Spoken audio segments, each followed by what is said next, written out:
Kami siap menerima firman Allah. Yang siap sama-sama katakan amin. Tepuk tangan yang meriah bagi Tuhan Yesus. Please sit down. Welcome home GBI Pelita. Nice meet you all. Please join with our social media. Silakan bergabung dengan sosial media gereja, sosial media Bapak Gembala. Saya percaya saudara pasti diberkati dengan firman Tuhan. Hari ini kita siapkan hati kita mendengarkan firman Tuhan. Betapa pentingnya kita membangun doa. Doa meneguhkan iman. Lukas 22 ayat yang ke-39 sampai kepada ayat yang ke-46. Ayo baca kita rame-rame ya. Sama-sama kita baca dengan suara yang terkuat. Ibadah 6 ini yang terakhir paling semangat. Amin. Ya, ini ibadah yang paling semangat karena ibadah paling terakhir. Nah, saudara, sama-sama kita baca ayat 39 sampai 46. 1, 2, ya. Lalu pergilah Yesus keluar kota dan sebagaimana biasa ia menuju Bukit Zaitun. Murid-muridnya juga mengikuti dia. Setelah tiba di tempat itu, ia berkata kepada mereka, berdoalah supaya kamu jangan jatuh ke dalam pencobaan. Terus kemudian ia menjauhkan diri dari mereka kira-kira sepelemper batu jaraknya. Lalu ia berlutut dan berdoa, katanya, ya Bapakku, jikalau engkau mau, ambillah cawan ini daripadaku. Tetapi bukanlah kehendakku, melainkan kehendakmu lah yang terjadi. Maka seorang malaikat dari langit menampakkan diri kepadanya untuk memberi kekuatan kepadanya. Ia sangat ketakutan dan makin bersungguh-sungguh berdoa. Terus peluhnya menjadi seperti titik-titik darah yang bertetesan ke tanah. Lalu ia bangkit dari doanya dan kembali kepada murid-muridnya. Tetapi ia mendapati mereka sedang tidur karena duka cita. Terus katanya kepada mereka, mengapa kamu tidur? Bangunlah dan berdoalah supaya kamu jangan jatuh ke dalam pencobaan. Cerita ini adalah kisah Yesus ditangkap di taman Getsemani. Bagaimana dia sebelum ditangkap, apa yang dilakukan dia. Nah saudara, pada ayat 39, apa kebiasaan Yesus ya di Bukit Zaitun pada ayat 39. Lalu pergilah Yesus keluar kota dan sebagaimana biasa ia menuju Bukit Zaitun. Murid-muridnya juga mengikuti dia. Ada perkataan sebagaimana biasa. Berarti Yesus ke Bukit Zaitun bukan sekali-sekali. Berarti sering. Sebagaimana biasa dia pergi ke Bukit Zaitun untuk berdoa. Berarti bisa kita katakan gaya hidup Yesus adalah berdoa. Gaya hidup dia berlutut dalam berdoa. Sangat bagus sekali-sekali pengalaman kita kalau lutut sehat, bagus berlutut berdoa. Itu yang diberikan Tuhan kepada kita teladan dan contoh. Markus 1 ayat 35. Markus 1 ayat 35 dikatakan, Yesus pagi-pagi benar, hari masih gelap. Dia berdoa. Markus 1 ayat 35 sama-sama dibaca, 1, 2 ya. Pagi-pagi benar, waktu hari masih gelap, ia bangun dan pergi keluar. Ia pergi ke tempat yang sunyi dan berdoa di sana. Jadi Yesus memberikan teladan kepada kita semua. Pagi-pagi benar, hari masih gelap. Kalau kita tebak jam itu mungkin bisa jam 4, bisa jam 3, bisa jam 5. Tapi Yesus bangun dan berdoa. Pagi-pagi benar, hari masih gelap. Saya nggak tahu, saudara pagi-pagi benar, hari masih gelap. Udah belajar ya, udah kerja. Atau lagi ngapain kalian hari masih gelap? Tanya sebelahnya, kau ngapain hari masih gelap? Beberapa mungkin masih mimpi, masih tidur. Nah saudara, saya berdoa, saya belajar jam 5, setengah 6, kadang juga jam 6. Maka sekali-sekali kalau kecapean, jam 6 bisa lewat jam 6. Tapi saya belajar membiasakan diri untuk pagi-pagi benar saya berdoa. Hari masih gelap. Cari Tuhan lebih dahulu.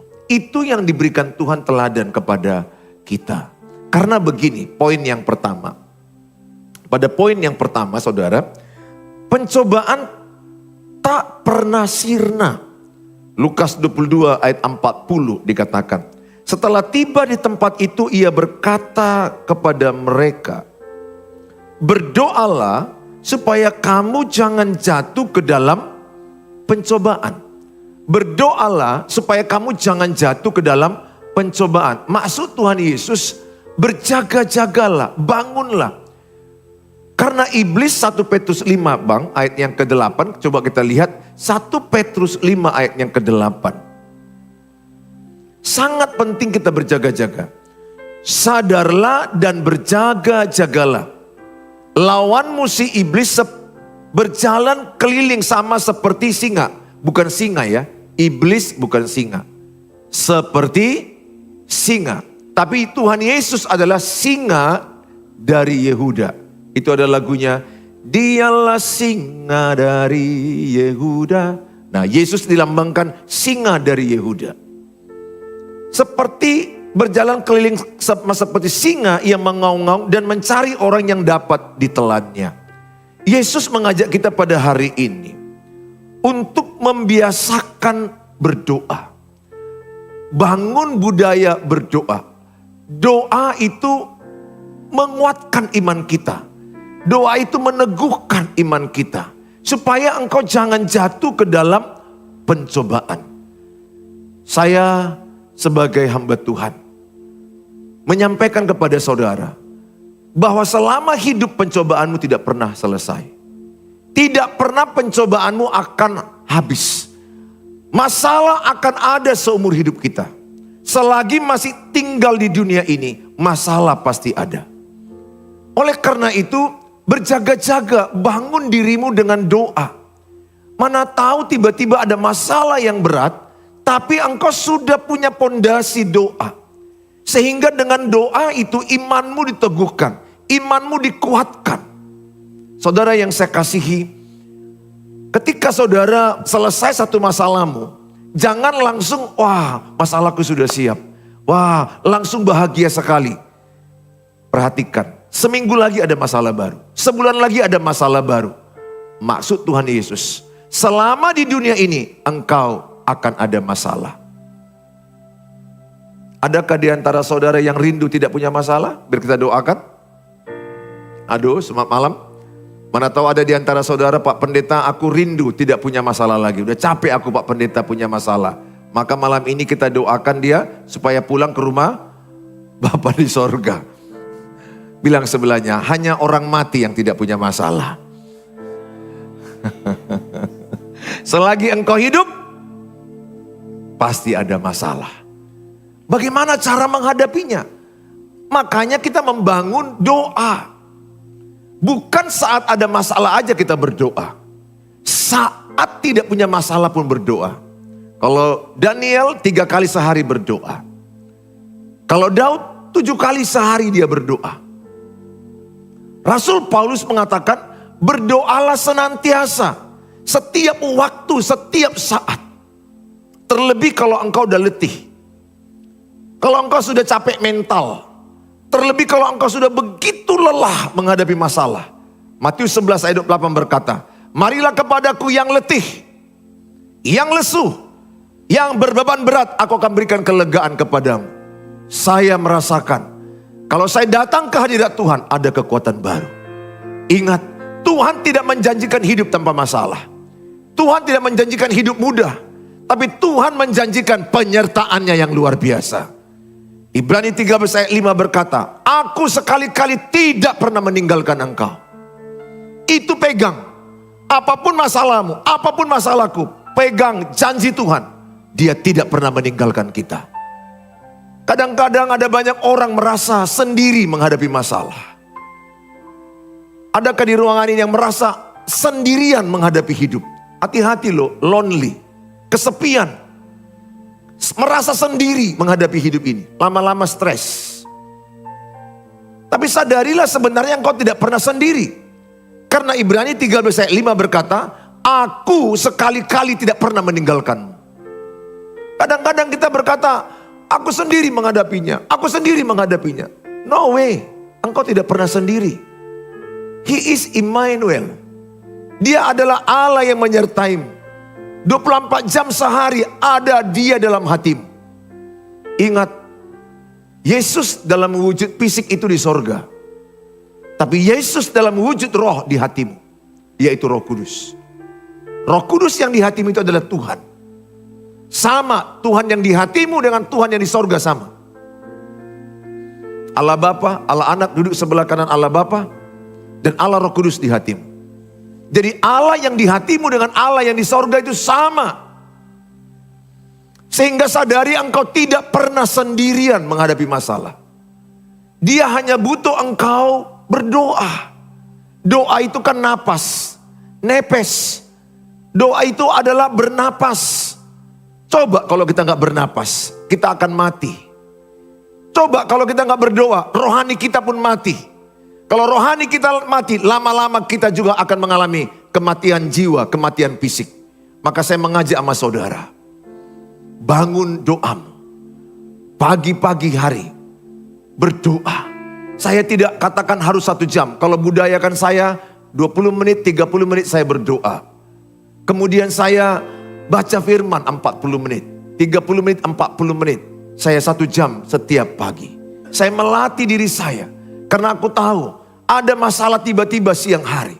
Ada masalah tiba-tiba sore hari. Tapi kalau kita sudah membangun doa, ada pondasi kita. Ada kekuatan. Ada banyak orang menyerah dalam hidup ini. Saudara yang saya kasihi, saya ajak kita baca Yakobus 1 ayat yang ke-12. Yakobus 1 ayat 12. Berbahagialah orang yang bertahan dalam pencobaan. Sebab apabila ia sudah tahan uji, ia akan menerima mahkota kehidupan yang dijanjikan Allah kepada barang siapa yang mengasihi dia. Ayat ini pegang. Tuhan Yesus berkata, berbahagialah orang yang bertahan dalam pencobaan. Saya tidak tahu apa pencobaan yang kau alami. Tapi Tuhan mau malam ini engkau bertahan. Bertahan. Jangan menyerah. Jangan putus asa. Jangan menoleh ke belakang. Jangan menyalahkan dirimu. Dan jangan ingin tahu kenapa masalah ini terjadi. Tuhan punya rencana yang pasti. Saya berdoa setiap saudara yang datang malam ini bertahan dalam pencobaan. Tepuk sebelahnya, bertahan ya, bertahan ya. Bilang sebelahnya, bertahan, jangan nyerah ya. Bilang sebelahnya, jangan nyerah. Amin saudara. Ya, ku kan berdiri di tengah badai dengan kekuatan yang kau berikan. Sampai kapanpun ku kan bertahan, karena Yesus selalu menopang. Ku kan bertahan dalam tekanan dengan kekuatan yang kau berikan. Sampai kapanpun tak tergoyahkan, karena Yesus selalu menopang hidupku. Katakan dengan iman,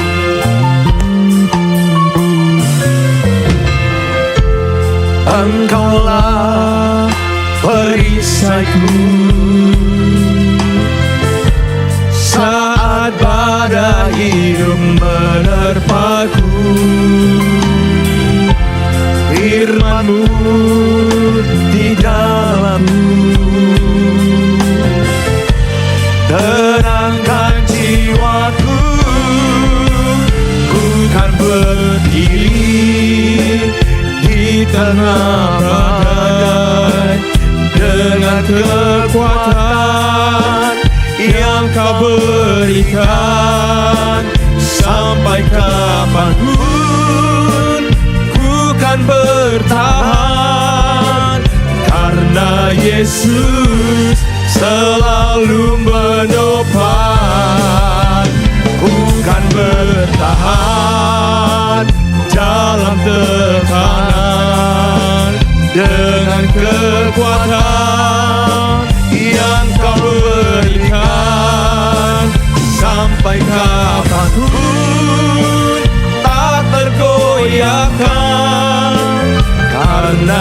Yesus selalu menopang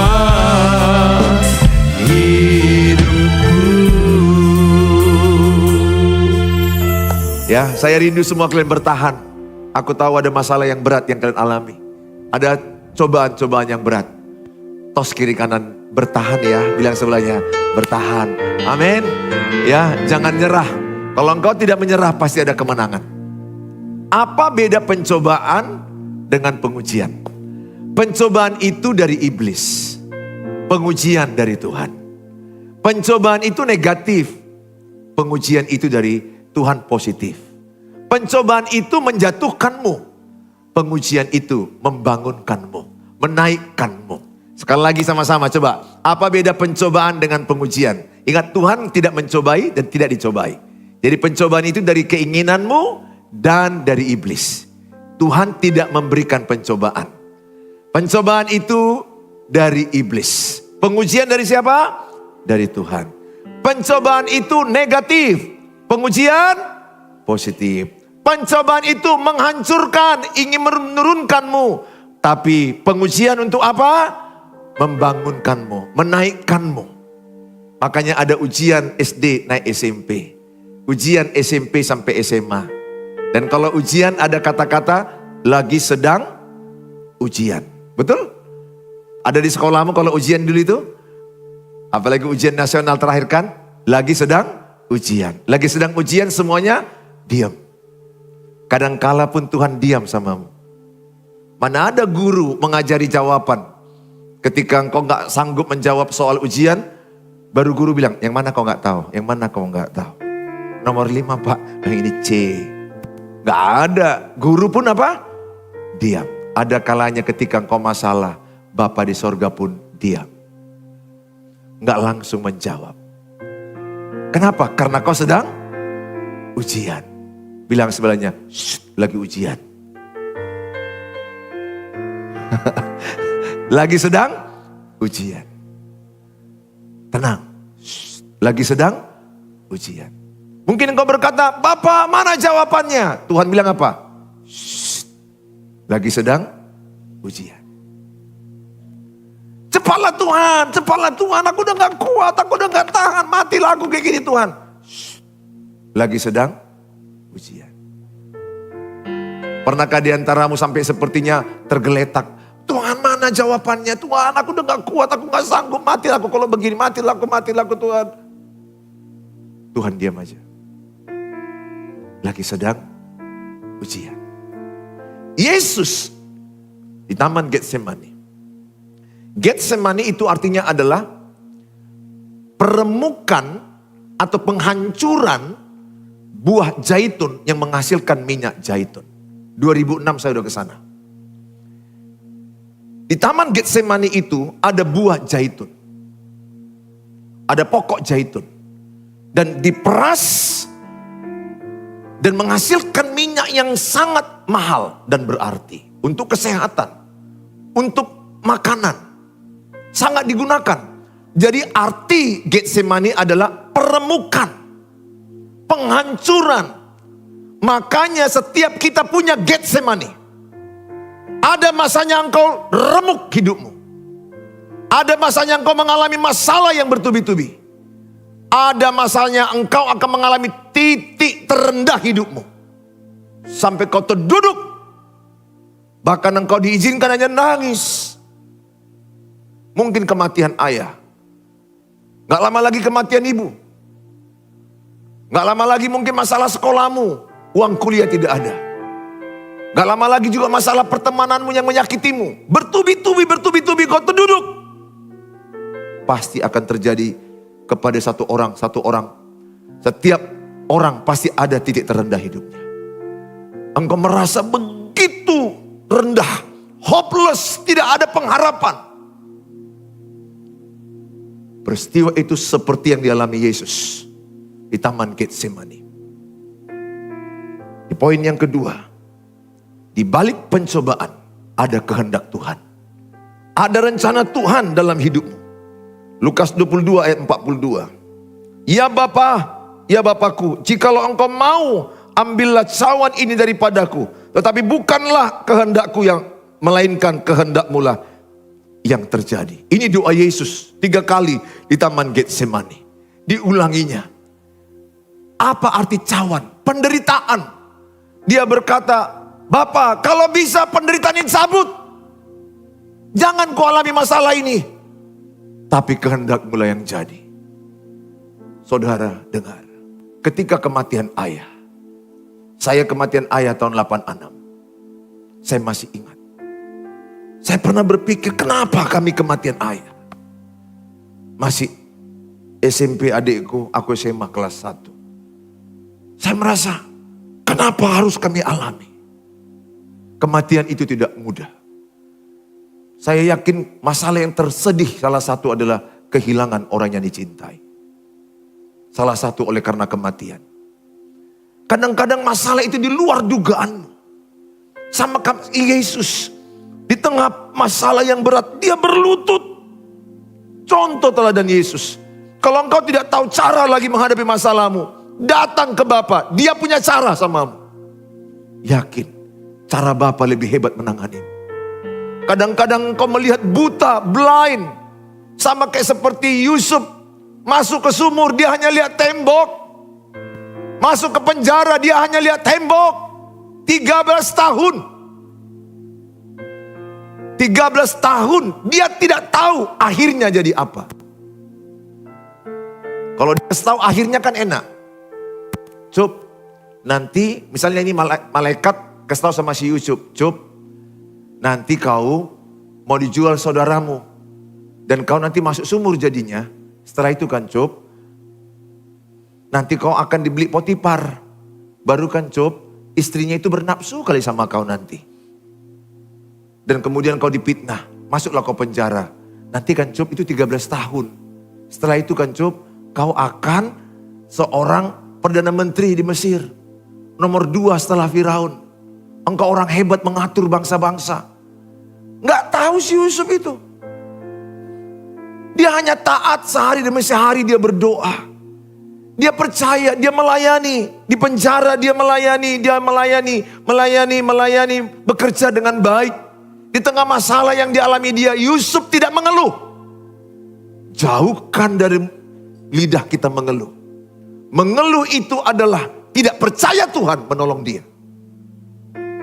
Bersyukur itu, percaya Tuhan sanggup mengubah keadaan. Makanya salah satu dosa Israel terbesar mengeluh. 2024 ini, buang dari hatimu, buang dari lidahmu kata mengeluh. Mengeluh, menyalahkan, menuntut, buang. 1 Tesalonika 5 ayat 18. Mengucap syukurlah dalam segala hal. Karena itu yang diinginkan Tuhan. Saudara, Yesus akhirnya berkata, kehendak-Mu lah jadi. Di saat engkau punya masalah yang berat, pesanku samamu. Katakan, Bapa, kehendak-Mu lah yang jadi. Engkau yang lebih tahu yang terbaik padaku. Bapa di sorga yang lebih tahu yang terbaik bagimu dan bagi saya. Kita pikir ini masalah, padahal berkat. Di Alkitab saya baca Kejadian sampai Wahyu. Banyak berkat dikemas dengan masalah. Lihat para rasul, para nabi. Mereka mengalami berkat Tuhan dibungkus dengan masalah. Pengalamanku dalam mengikuti Tuhan. Selalu setelah masalah ada berkat. Pengalamanku mengikut Tuhan. Selalu habis hujan ada pelangi. Saya bersyukur. Sudah kulewati beberapa masalah berat. Dan saya melihat selalu ada kebaikan Tuhan. Roma 8 ayat 28 pegang ini. Bahwa Allah turut bekerja dalam segala perkara mendatangkan kebaikan. Roma 8 ayat 28 dikatakan. Kita tahu sekarang bahwa Allah turut bekerja dalam segala sesuatu. Untuk apa? Mendatangkan kebaikan. Bagi siapa? Ini yang penting. Jangan hanya tahu mendatangkan kebaikan. Bagi siapa? Bagi mereka yang mengasihi Dia. Bagi mereka yang terpanggil sesuai dengan rencana Allah. Ketika saya meninggalkan kedokteran saya masuk jadi pendeta. Masalahku bertubi-tubi. Kupikir setelah aku tinggalkan kedokteran, aku masuk jadi pendeta, sorgalah rumahku. Baiklah, karena rumahku pun udah aku buat gereja. Di awalnya rumahku gereja. 9 tahun. 1 tahun di Wisma. Setelah itu pindah kemari. Rumahku gereja, bayangkan. Main drum, rame, wah, tung, menara doa di atas, wah rame lah pokoknya rumah itu. Udah aku pikir, wah udah aku persembahkan rumahku gereja. Aku pun jadi pendeta, sekolah teologi, wah sorga lah ini. Tidak. Ternyata badai di luar dugaanku, bam. Badai keluarga, badai keuangan, badai kesehatan. Wow, saya sampai pernah mau menyerah. Puji Tuhan aku tidak menyerah. Kalau aku menyerah, aku tidak jumpa kalian malam ini. Wow. Tapi aku harus jujur mengaku, aku pernah mau mundur jadi pendeta. Aku pernah mundur jadi suami istriku. Aku pernah mau mundur dari pelayanan. Karena tekanan yang begitu berat. Ingat, yang paling berat itu tekanan mental. Engkau boleh lihat kiri kananmu baik-baik aja. Tapi jiwanya engkau tidak tahu tertekan. Banyak orang mengalami tekanan mental, tekanan jiwa. Lihat artis Korea, Jepang. Nomor 1 mati bunuh diri mana? Jepang. Korea. Artis Korea, drama Korea yang kalian tonton itu. Banyak orang yang mengalami stres dan mati bunuh diri. Cantik, ganteng, kaya, terkenal. Tapi dia kesepian hidupnya. Puji Tuhan ada Yesus di hatimu. Engkau tidak pernah lonely. Engkau tidak pernah kesepian. Engkau akan tetap bersama Yesus. Karena dia berkata, aku Immanuel. Saya mengajak semua saudara. Hari ini. Apapun masalahmu. Kalau engkau mengasihi Tuhan, kalau engkau mengerjakan rencana Tuhan, semua masalah yang kau alami akan diobat Tuhan jadi kebaikan. Ya, akan diobat Tuhan jadi kebaikan. Asal jangan dirimu yang cari masalah. Kau ganggu suami orang lain. Baru kau bilang, oh aku diuji Tuhan. Enggak, kau enggak sedang diuji Tuhan. Dihajar. Kan kurang kerjaan kau ganggu suami orang lain. Janji ya, jangan ganggu suami orang lain. Amin. Jangan. Bahkan jangan ganggu cowok orang lain. Apa pula kau ganggu cowok orang lain? Jangan tambah masalah. Betul, masalah unpredictable. Nggak dapat kita duga-duga. Tapi jangan kerjaan menambah masalah. Minjam uang kemana-mana. Mau beli handphone, pinjamlah 500 ribu, handphone. Pinjamlah cepek, salon. Pinjamlah gocap 50 ribu, baju. Kemana-mana kau minjam. Masalahmu tambah berat. Jangan kau bilang ketika engkau dikejar-kejar oleh orang yang punya uang. Mana uangku? Oh aku diuji Tuhan. Oh Tuhan, kuatkan aku, ini pengujian. Down, no to the hole. Itunya, itu yang benar. Bukan pengujian itu dek. You are stupid. Ingat, biaya hidup itu murah. Gaya hidup yang mahal. Bilang sebelahnya, kurangi gayamu. Amin. Biaya hidup murah, gayamu yang mahal. Ya, 70% masalah pernikahan uang. Serius, masalah pernikahan 70% uang. Maka yang kau jangan mau menikah kalau seseorang tidak bekerja. Tapi ganteng dia pak, bodut ganteng itu bodut. Maka telat. Telan lah gantengnya itu. Oh Tuhan. Nanti setelah menikah baru kau lihat yang ganteng itu. Mual-mual kau lihatnya. Aku gak anti ganteng. Karena aku pun ganteng. Enggak ada masalah ganteng ya. Tapi kalau menyebalkan. Ganteng malas untuk apa? Hah? Makan, kau makan ganteng itu. Posanya pun bau. Untuk apa kau makan? Main internet, main game dari pagi ke pagi. Tetap kau cinta sama dia. Bodoh kau. Nanti kau lagi mau melahirkan. Ntar lagi. Matilah anakmu yang kau lahirkan itu. Jumpa suami yang kayak gitu. Main game pagi, siang, malam. Aku gak anti game. Setengah jam oke ya. Setengah jam. 1 hari oke lah. Paling lama 1 jam oke lah. Refreshing. Healing. Terserah kau lah untuk apa. Tapi setengah jam cukup, 1 jam cukup. Tapi kalau sampai jam 3 pagi kau game. Diserang, cakap kotor lagi. Waduh Tuhan. Dan kau tetap melanjutkan percintaan dengan dia selama 5 tahun. Dengan sifatnya 5 tahun begitu kau lihat. Oh Tuhan, betapa dibutakan iblislah engkau. Aku berdoa, Tuhan, mujizat itu nyata bagimu malam ini. Dicelikanlah matamu. Benar. Jangan tambahi masalah. Karena kau memilih, ingat, memilih pasangan bukan Tuhan, dirimu. Jangan kau suruh Tuhan yang ujian. Tuhan, pilihkan amaku sama nak. Ini si Lamhot, si Dapot, si Charles, si Ramces, tukang ngences. Nah saudara. Saya mau katakan, Tuhan suruh kau memilih dari circle-mu. Makanya kalau engkau memilih pasangan, cari yang di circle. Jangan ketemu di Facebook. Mate. Karena ada orang menikah ketemu di Facebook, itu pun ketemunya baru 2 minggu, nikah dia. Betul. Saya konseling sekarang.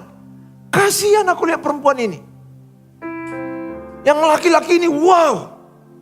Wah, lagi pasienku nih dua-dua. Kalian ketemu di mana? Sosial media. Jadi gak pernah ketemu, enggak. 2 minggu ketemu langsung nikah. Waduh. Kau memilih pasangan seumur hidup hanya di 2 minggu. Paling tidak 2 tahun kau marhalet. 2 tahun kau mengenal dia lewat pacaran. 2 tahun paling tidak. 20 tahun kelamaan. 2 tahun cukup. 2 minggu kecepatan. 2 tahun cukup lah. 2 atau 3 tahun cukup. Kalau sampai 20 tahun aku ingin mengenal kau lebih dalam lagi. Udah putus giginya baru kau nikahi dia. Ini enggak, kau berapa lama kenalan? 2 minggu pak. Jadi setelah itu langsung menikah? Iya. Oh habis dia, kasihan aku lihat dia. Babak belur. Kasihan aku lihat dia. Kasihan. Dipulangkan dia sekarang. Kasihan aku lihat dia. Ada lagi suami, kenapa kau pulangkan cewekmu? Bau badannya katanya. Coba. Nah, masa masalah pacaran gak kau cium badannya?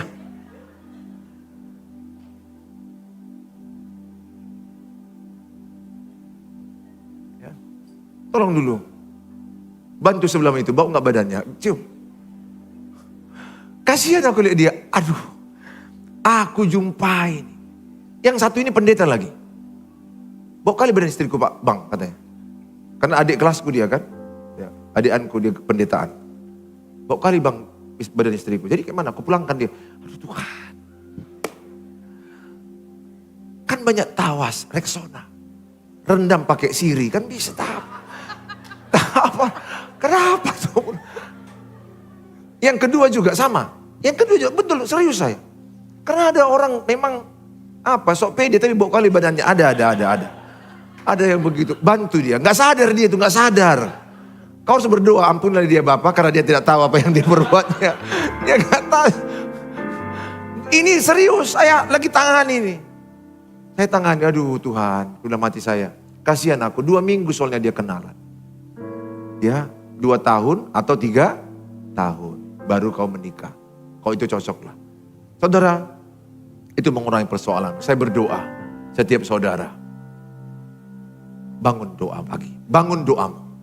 Ketika engkau ada masalah, jangan lupa ada Tuhan. Ingat 1 Korintus 10 ayat 13, pencobaan-pencobaan yang kau alami tidak melebihi kekuatanmu.